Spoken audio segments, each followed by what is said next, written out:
Bum, bum, ba, bum, bum, ba, bum, ba, bum. Executive branch. Today we're going to talk about the executive branch, also known as the presidency. Now, to be president, you have to be 35 years old, you have to have been born in the United States, and you serve a 4-year term renewable once, meaning you can run one time for re-election. Now, it used to not always be that way. It wasn't until the 22nd Amendment, after Franklin Delano Roosevelt, that we limited presidential terms to 8 years total.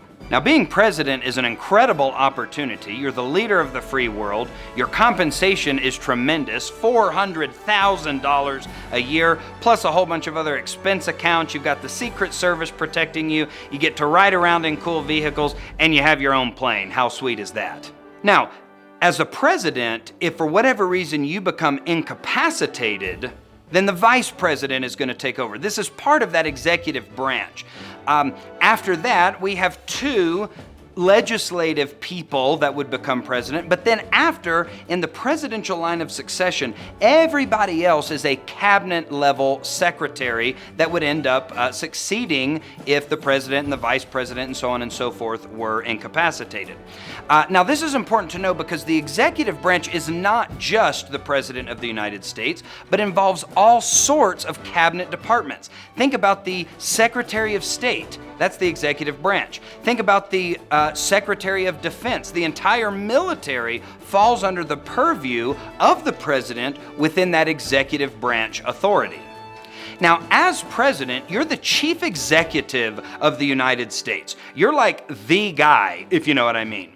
You're also the guy responsible for vetoing any legislation that you don't like and enforcing the laws of the legislation that you do. Now, we'll talk in another video about the federal bureaucracy and how all of that gets implemented, but ultimately, this is why so many presidential candidates will say things like, "The buck stops here." What do they mean by that? They mean that as the chief executive, if something happens poorly in the United States, it falls on them.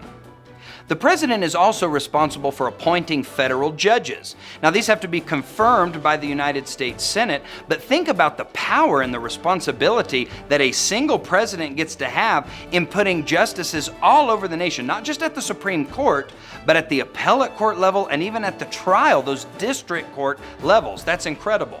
The president also names ambassadors. These are the people that will interact with the State Department and other, foreign dignitary to diplomatic relations. The president oversees all of this. It's a huge responsibility, and we can understand that as the presidency has gotten bigger, we can directly see that it's a result of the United States getting bigger as well.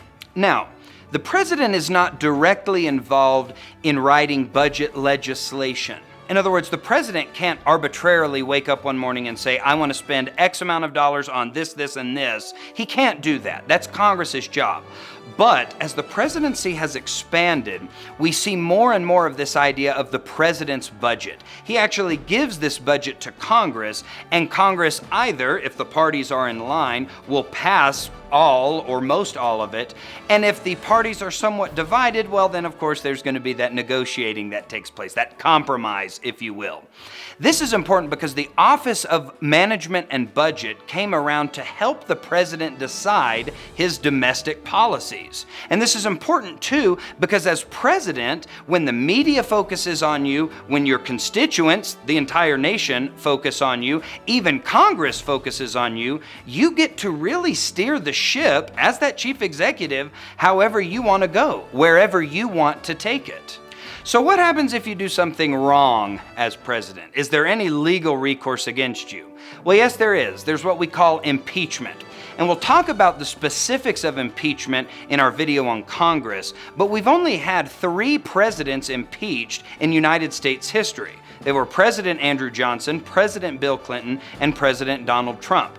Now, impeachment does not mean a guaranteed removal of office. It's a 2-step process. You can be impeached and still remain President of the United States.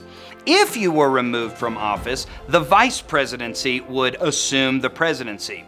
What's interesting here is that the vice presidency, while today is always lockstep with the president's political party, it used to not be that way. The vice president actually used to be the second place vote getter in a presidential election.